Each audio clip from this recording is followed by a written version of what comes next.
When it comes to everyday carry gear, you know, sometimes a lot of the gear that the companies are pushing on the internet right now, sometimes they can be really worth the money, and then sometimes they're just complete crap. The only way that I can really find to figure out if something's actually worth the hype or not is to actually test it, carry it every day, and put it through its paces. But I want to go over everything that I've been carrying for the past year, as well as some things that I'm introducing into this year, because there's quite a few things have actually changed. I'm going to show you some cool stuff, like a $10 blade that's actually outperforming and embarrassed companies that sell something very similar that literally cost hundreds of dollars. I'm going to show you the exact system that I use to make concealed carry the most comfortable and daily livable. And then I wanted to go into a lot of detail on why I ditched my $1,500 EDC for a basic Glock. Now, I know a lot of you guys that have been watching this channel for any length of time, you're very accustomed to me providing a full part sheet and codes in my videos. However, because we want to remain in compliance with this platform's 2026 safety standards, we're going to have to do things a little bit differently. For context, this channel will no longer provide any types of product links or any types of codes in the video description. But don't worry, I still got your back. We just have to change the terminology that we use, and we had to move some things into a vault. Instead, we're going to provide a specification sheet. Easiest way to find that is the first link in the description. So let's get into meat and potatoes of the biggest change that I've made since my previous update that I did around last year at this time. Since the year 2021, I have been carrying the Shadow Systems MR920 War Poet Edition. And then back in 2024, I started shifting over to the MR920P. And over the years of carrying those platforms and testing them, I have at least 5 or 6 different Shadow System setups. I've never had a single issue with them. However, over the past 18 months to 2 years, there's been a lot of QC issues coming out from them that I've been seeing reported on Reddit and stuff like that. That wasn't the reason that I shifted away, because all of mine have been running flawlessly for years with lots of use and abuse. But I decided to replace them with the Gen 6 Glock 19.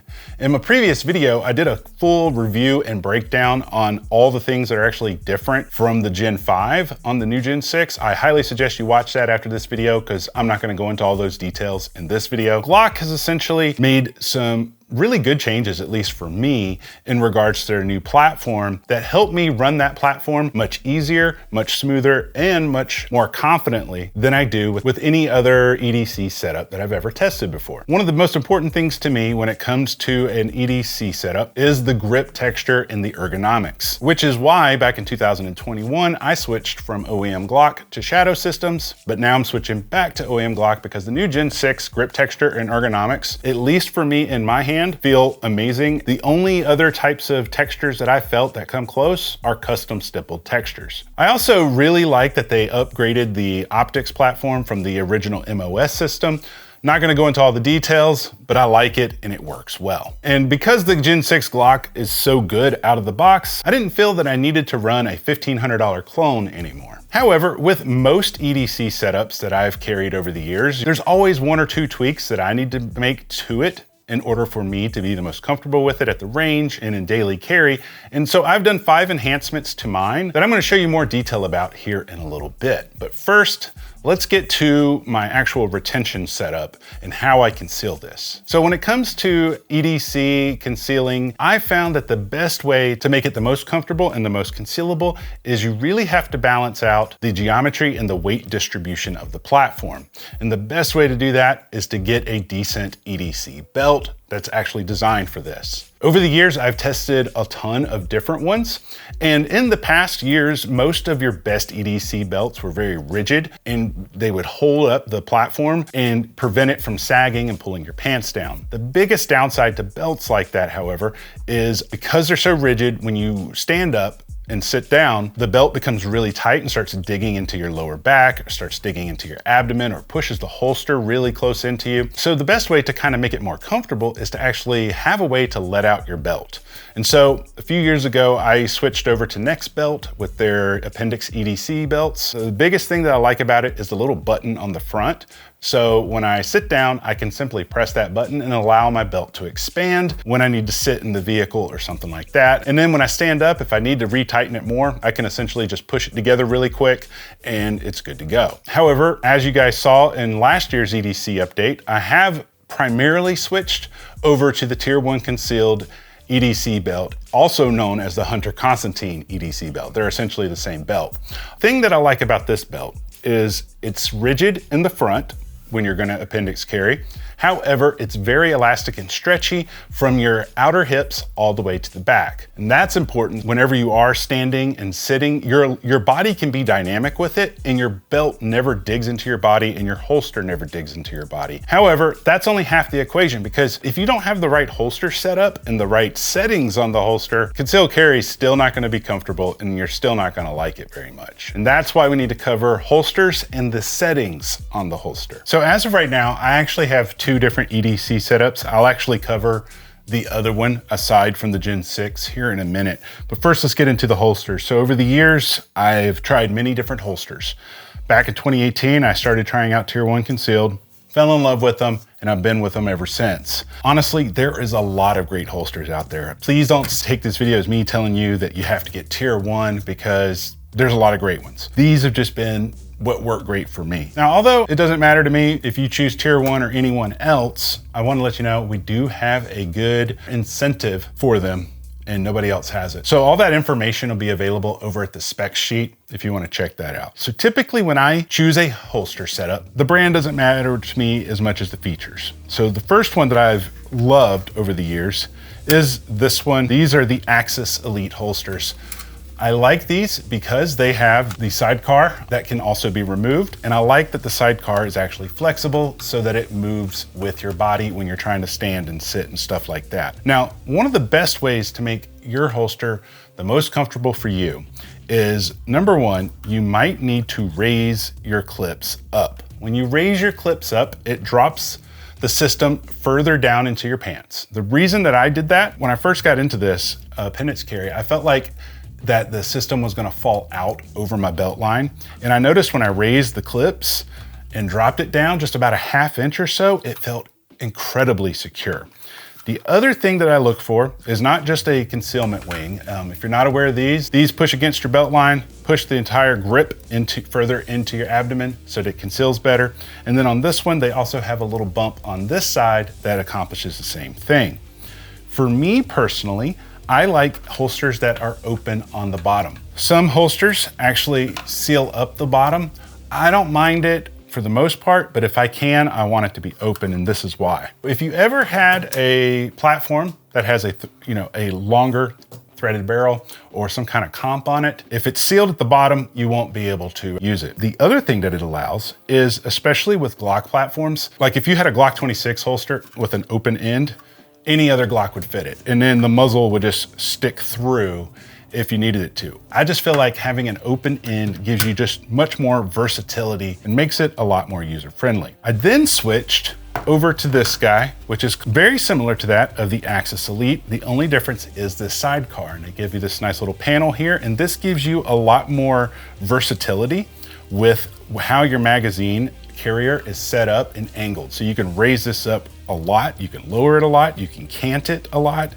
Honestly, you can do just so much more. So it just allows for a lot more versatility and modularity with it. Probably notice I have these little wedges on the back. These are just concealment wedges. I call them a fupa because your pubic bone is gonna hit like at the bottom over here. And so these put a little cushion against your pubic bone. And so when you're sitting, it doesn't dig into you as much. But the other benefit to them is also because they protrude out a little bit, they push the top of the grip further into your abdomen, making it a lot easier to conceal. Let me show you what that looks like wearing nothing but jeans and a t-shirt real quick. And so whenever you combine those things with this hybrid style belt with this holster, you can see that I'm able to carry all of this, no problems, wearing nothing but shorts and a t-shirt because I live in the hot Arizona weather and I am not gonna dress around the setup. Now there's a lot more to EDC than just simply your concealed carry setup. There's a lot of other things that we need to carry that are also important, which is gonna bring me to digital security and illumination. So when I'm talking about digital security, illumination, stuff like that, this is basically what I mean. Everything that has some kind of technology with it and what I carry. Number one, this is a 511 tactical RFID blocking wallet. I've actually been a victim of someone using a scanner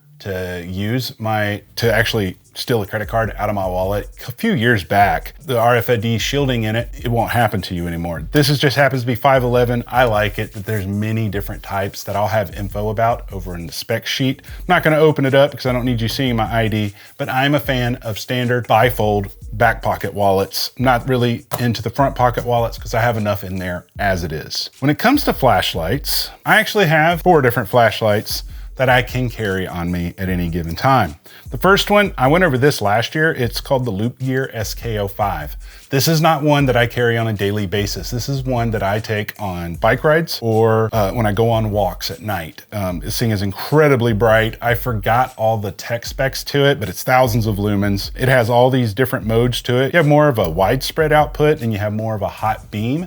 And then it takes 2 18650s. It's USB-C rechargeable, and you can use this as a power bank for your other devices if you choose to. I've had this now for over a year and I don't regret this at all. It was about 150 something bucks back when I got it on Amazon.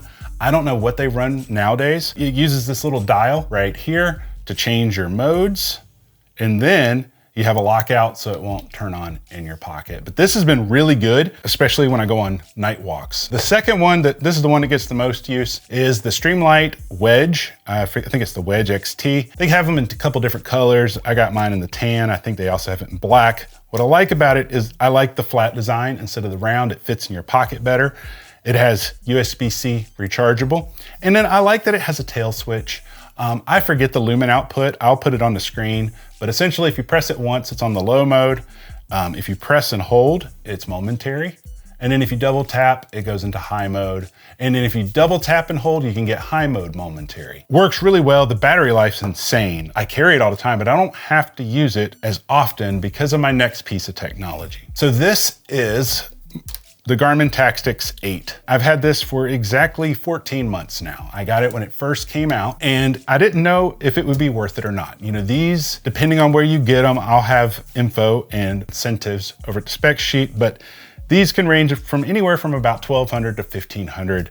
And this one is the AMOLED display and it's the 51 millimeter. They also have them with a MIPS display, which is the more dim option that gets way better battery life. They also have them in smaller dial sizes. I have literally worn this almost 24/7 for the past 14 months, and I love it to death. You have applied ballistics on here. I honestly haven't used it. I didn't know if I would or wouldn't. I'm not the biggest long range guy, so I don't use ballistics data often. However, the cool thing about the applied ballistics on here is you can sync it with the Garmin Zero chronograph. So all your data you can capture on here and you can actually sync it to your watch, and then it will automatically apply all of that data into your applied ballistics. But I've mentioned flashlights, and that's one of the coolest things about this is this flashlight feature. It has multiple brightness settings. So you can see there's bright, you can touch it here, make it a little dimmer, and then we have a green light right there for low light. You can just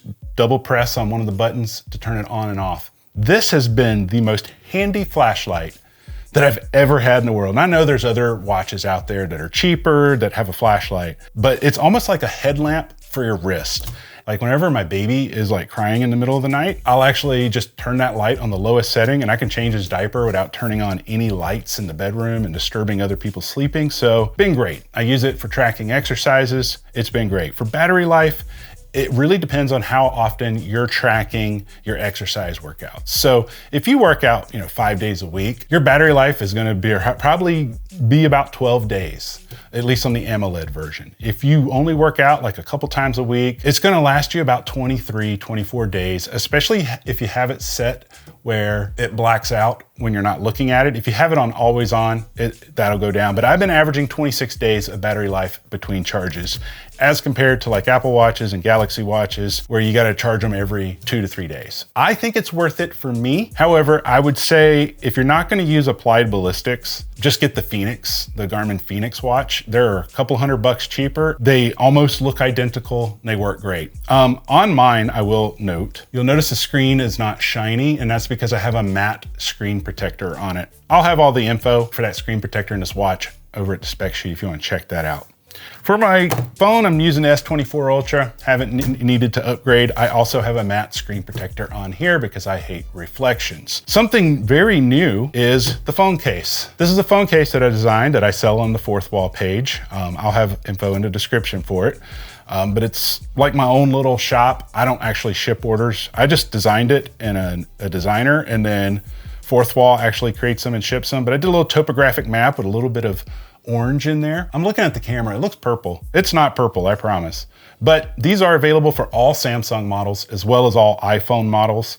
The only thing that I don't like about these cases is they didn't have the MagSafe ring in the case. And so I had to buy this little MagSafe ring separately and just stuck it on the back. That way I can get wireless charging much easier and put it on my phone dock when I get in and out of the car. But it is something that I came up with, and that is available if you guys want to check that out. Since I'm talking about it, there's an app on here that I use that saves me a ton of money on gas. I've been using it since fall of 2022, and over the years, I have earned actually like 15 grand off of the app. And basically the way it is, it's like, it tells you the gas stations in the area, and if you check in using the app before you actually pump your gas, it will refund you the difference in money. On average, it saves me about 25 to 30 cents per gallon.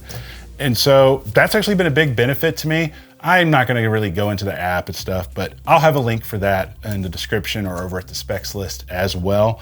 It works great. I have no complaints with it. Now, next up on security, I've talked about this, I'm not gonna beat on it. If you have a newer car that uses the type of keyless entry where all you gotta do is touch the door handle and you have a push button start, if you don't have any type of Faraday pouch or a Faraday box, protect yourself, get you a Faraday pouch for your key fobs. If you don't want the pouches, you can get these Faraday boxes. I've been using them.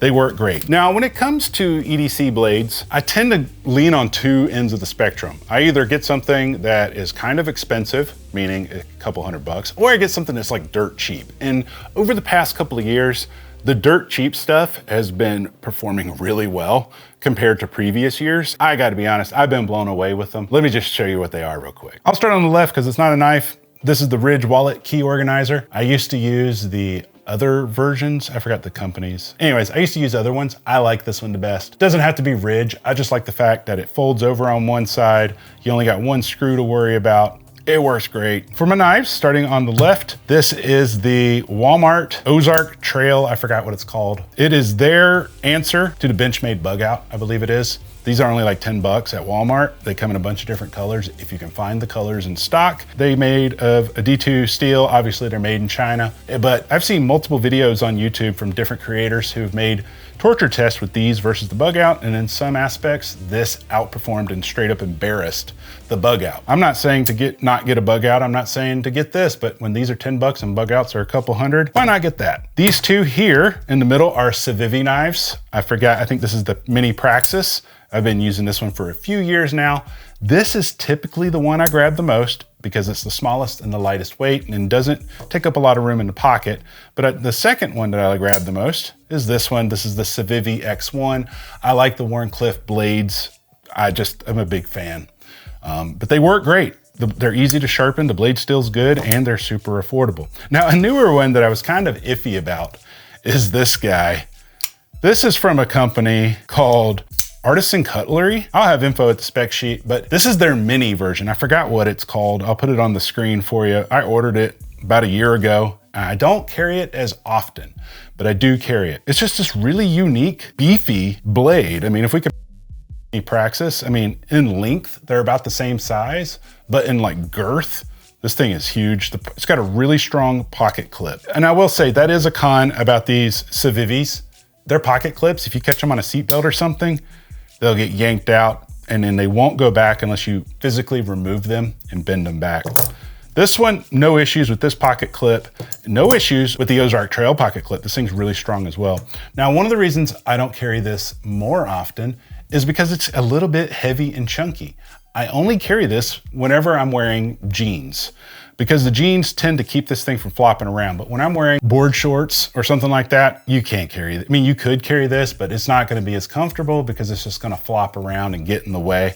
But It is a really cool blade and it's very unique. Now, earlier in the video, I mentioned that on my EDC setup that I have right now, being the Gen 6 Glock 19, there were 5 enhancements that I needed to make to mine in order to fit me and my style the best. Let me show you what those are, because I think they take the Gen 6 to the next level, and they're really basic enhancements. Now, this platform is completely safe. You could tell by the chamber flag that there is nothing in it, and it's completely safe to handle and inspect. So the first thing that I changed is the sights. That's one of the first things anybody changes on a Glock. I put on some blacked out Ameriglow optic height sights.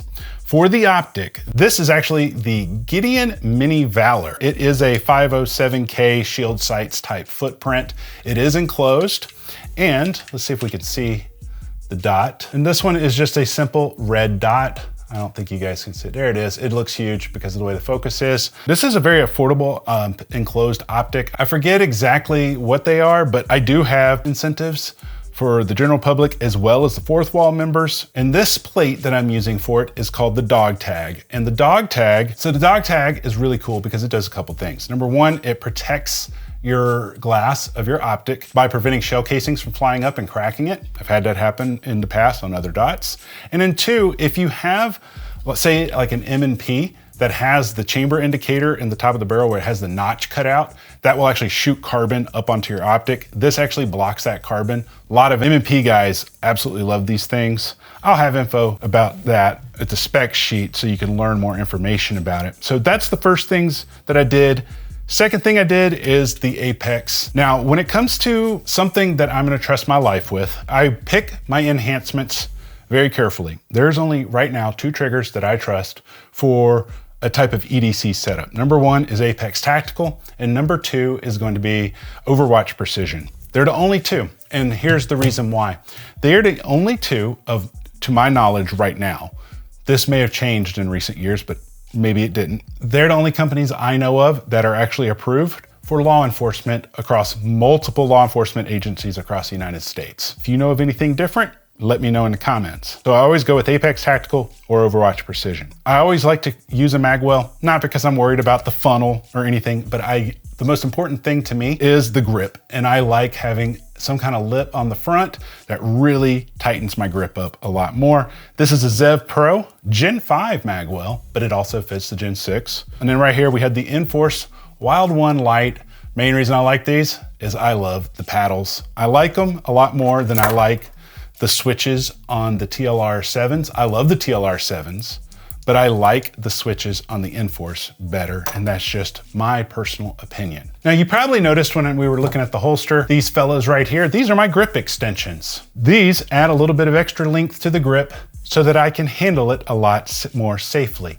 It adds approximately 5 millimeters of length in my grip, and that helps it be more stable for me. I love these to death. These are from Shield Arms. I've been using them for years, and I will have some info about those so you can learn more information at our specification sheet. So earlier I did tease that I have another EDC setup. I essentially have 2. I have a kind of a bigger one and a smaller one. This is my mailbox EDC. This is what I throw on when I'm wearing gym shorts and I need to throw on my belt underneath my shorts, and I need to walk to the mailbox and I don't feel like carrying anything crazy. Glock 26 Gen 5. Everything on it is completely stock, OEM from the factory. The only thing that you'll see is this base plate, and obviously this one is clear and safe for handling, indicated by the chamber flag right there.